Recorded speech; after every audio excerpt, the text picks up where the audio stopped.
There is something happening inside your head right now that most people will never think about. Not a headache. Not a foggy morning feeling that disappears after your first cup of coffee. Something quieter than that. Something that has been building slowly, night after night, in the dark, while you were staring at your phone, finishing one more episode, or simply lying awake with a mind that refused to stop. Most people think of poor sleep as an inconvenience, a personal flaw maybe, something to fix someday when life slows down. But inside your brain, poor sleep is not an inconvenience. It is a biological event, and the longer it continues, the more permanent the story it writes inside the most complex organ your body has ever built. To understand what is really happening, you need to leave the surface. Forget the tired eyes and the slow mornings. Travel deeper, past the skull, past the outer layers, past everything visible, and enter a world that operates on signals, chemistry, and biological timing that most people never get to see, because this is where the real story lives. And once you understand it, the way you think about your nights will never be the same. Let us start with something that most people have never heard of, but that your brain depends on more than almost anything else. It is called the glymphatic system. Think of it as your brain's private cleaning crew, a network of channels that runs alongside the blood vessels deep inside your brain tissue. During the day, your brain works constantly. It processes, it stores, it reacts, it commands. And like any system that works hard, it produces waste. Microscopic proteins and chemical byproducts accumulate between brain cells throughout every waking hour. These are not dramatic poisons. They are simply the natural residue of a brain doing its job. But here is the critical part. Your brain cannot clean itself effectively while you are awake. The glymphatic system is most active, most powerful, and most efficient during deep sleep. This is when the channels widen. This is when cerebrospinal fluid, the clear liquid that surrounds your brain, is pushed through the tissue with much greater force, flushing out the accumulated debris like a slow, careful rinse.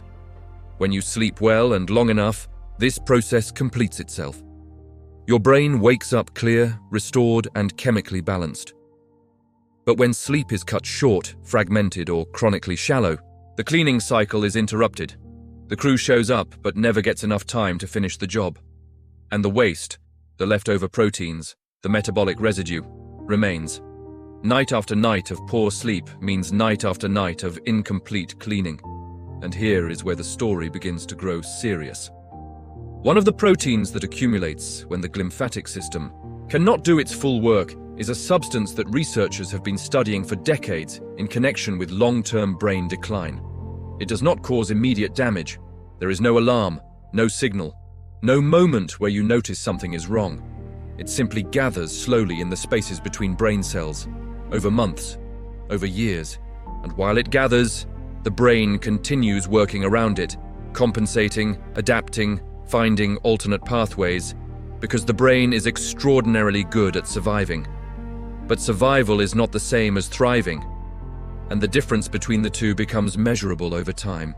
Inside the brain right now, if you have been sleeping poorly for months or years, there are regions that are working harder than they should. The prefrontal cortex, the part of your brain sitting just behind your forehead, responsible for decisions, emotional control, and complex thinking, is one of the first areas to feel the pressure of chronic sleep deprivation. Under normal conditions, this region operates with remarkable precision. It weighs consequences, it moderates reactions, it helps you think clearly under stress. But when sleep is consistently poor, the cells in this region begin to show signs of strain, their connections weaken, their response time slows, the signals they send to other parts of the brain become less reliable. You may not notice this as a dramatic change. You might simply feel slightly more irritable than usual, or find it harder to concentrate, or notice that your patience runs out faster than it once did. These are not personality changes. They are biological ones. They are the measurable consequence of a brain region that is not receiving the recovery time it was designed to need. Meanwhile, deeper inside the brain, another structure is becoming increasingly reactive. The amygdala, a small almond-shaped region buried in the center of your brain, is responsible for processing emotional responses, particularly fear and threat.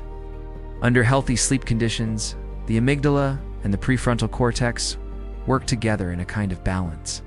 The prefrontal cortex acts as a regulator, keeping the amygdala's reactions proportionate and controlled.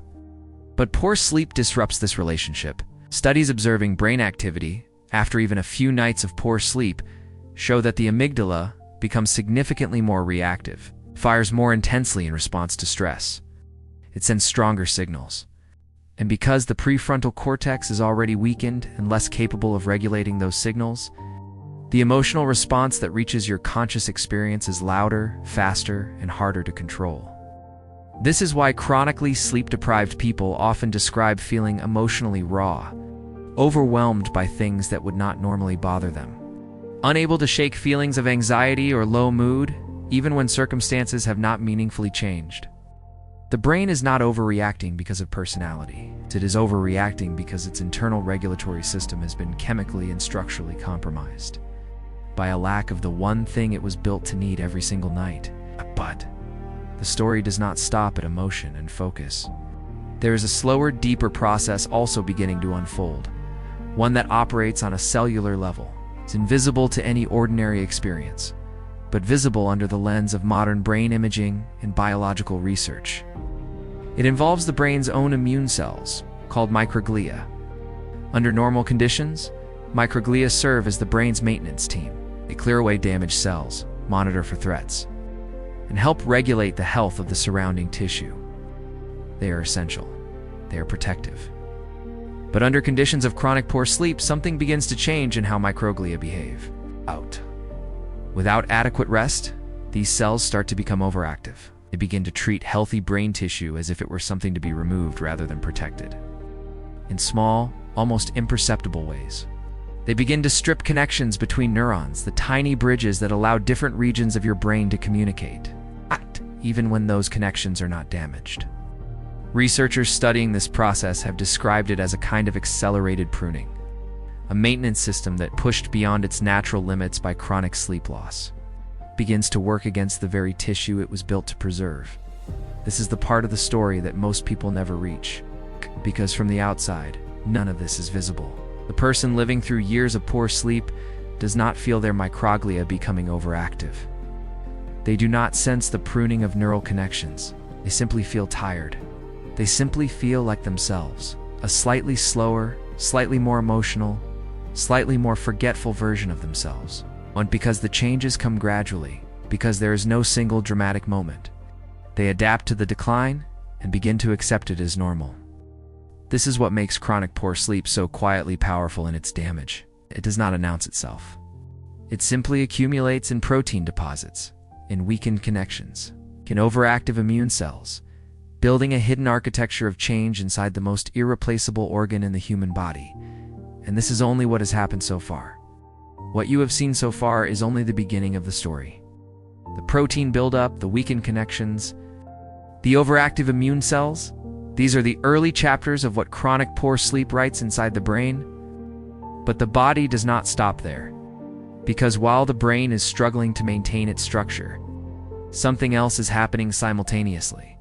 Something that reaches beyond the tissue itself and begins to affect the very chemistry that controls how your brain ages, how it communicates, and how long it can continue to function at the level you depend on every single day. Deep inside your brain, there is a delicate and precise balance of chemical messengers that regulate almost everything you experience: your mood, your focus, your energy, your ability to feel calm, and your ability to feel motivated. These messengers are produced, released, and recycled on a biological schedule that is tightly connected to your sleep cycle. When that cycle is healthy, the balance holds. When that cycle is chronically disrupted, the balance begins to shift in ways that are subtle at first, but increasingly significant over time. One of the most important of these messengers is dopamine, not just the chemical associated with pleasure, but the one that drives attention, motivation, and the brain's ability to find meaning in everyday tasks. During deep sleep, the brain's dopamine system resets. Receptors that have been active all day become sensitive again. The system refreshes itself so that when you wake, the world feels engaging and manageable. But in a brain that is chronically sleep-deprived, this reset is incomplete. The the dopamine receptors gradually become less sensitive. The system that was designed to motivate and reward begins to require more stimulation to produce the same response. This is why people living with years of poor sleep often describe a quiet but persistent flatness, a feeling that things which once felt interesting or satisfying no longer carry the same weight. It is not depression in the clinical sense, not always. It is something more gradual, slow dimming of the brain's natural drive caused not by life circumstances, but by a chemical system that has been running without its required maintenance for too long. At the same time, the brain's relationship with stress hormones is also changing.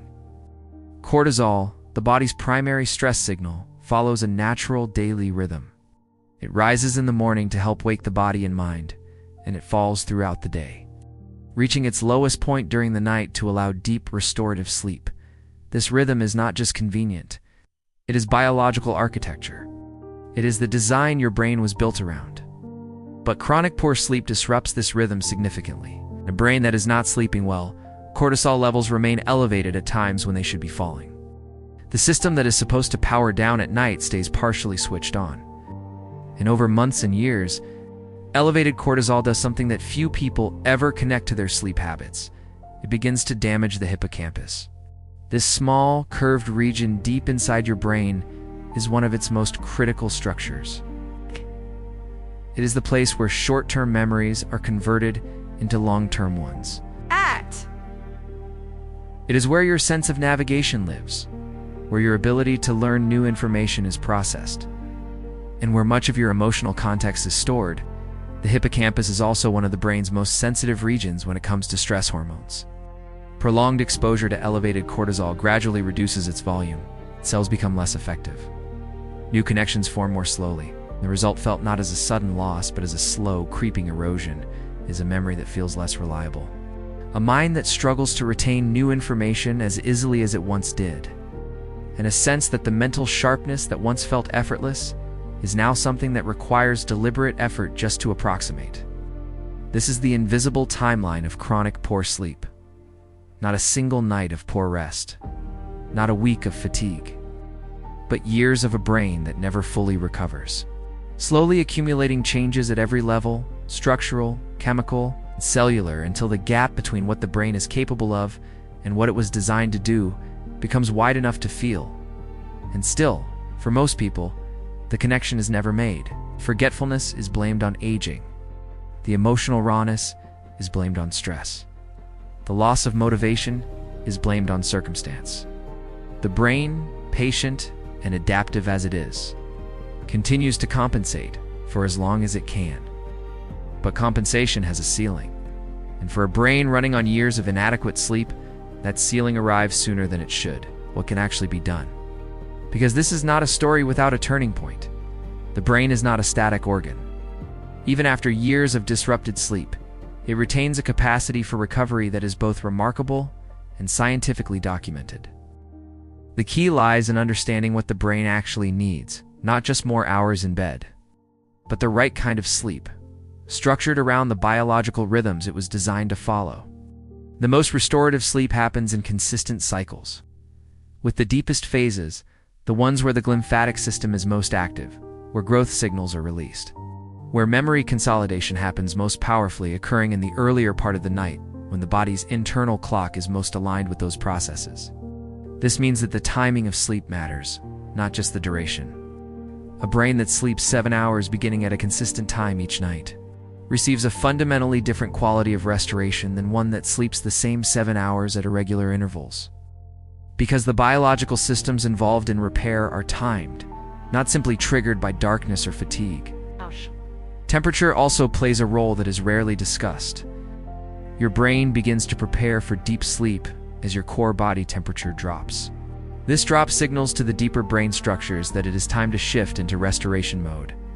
Environments that are too warm, or bodies that are too stimulated close to sleep. Delay this temperature drop and push the brain's deepest recovery phases later into the night, or eliminate them entirely. Even small changes, like keeping the sleeping environment slightly cool, or avoiding intense physical or emotional stimulation in the final hour before sleep, can meaningfully shift how much restorative sleep the brain actually receives. Light exposure is perhaps the most powerful and most underestimated variable of all. The brain's internal clock, the system that controls when cortisol rises, when melatonin is released, and when the deep sleep phases are scheduled, is calibrated daily by light. Morning light anchors the clock. It tells the brain with chemical certainty what time it is, and in doing so, it sets the timing for every sleep-related process that will follow throughout the day. People who receive consistent natural light in the morning and who limit bright artificial light in the evening show significantly better sleep architecture, deeper phases, more complete glymphatic activity, more stable emotional regulation than those whose light environment is uncontrolled. This is not a wellness trend. It is a biological mechanism, and working with it rather than against it is one of the most direct ways to begin restoring what chronic poor sleep has disrupted. The brain's capacity for recovery is real. Research on people who have restored consistent high-quality sleep after long periods of deprivation shows measurable improvements in memory performance, in emotional regulation, in the sensitivity of dopamine receptors, and in the reduced accumulation of the protein deposits associated with long-term cognitive decline. The recovery is not always complete, and it is not always fast, but it is real. And it begins with the first night that the brain is finally given what it has always been designed to need. The glymphatic system does not wait. The moment deep sleep begins, the channels widen, the fluid moves, and the cleaning resumes. The brain, given the chance, begins immediately to do what it was always trying to do: restore itself, protect itself, and prepare you for the life it was built to support. The question is not whether your brain wants to recover. It does. The question is whether you will give it the one thing it has been asking for, quietly, every single night: the time, the consistency, and the darkness it needs to do its most important work while you are not watching.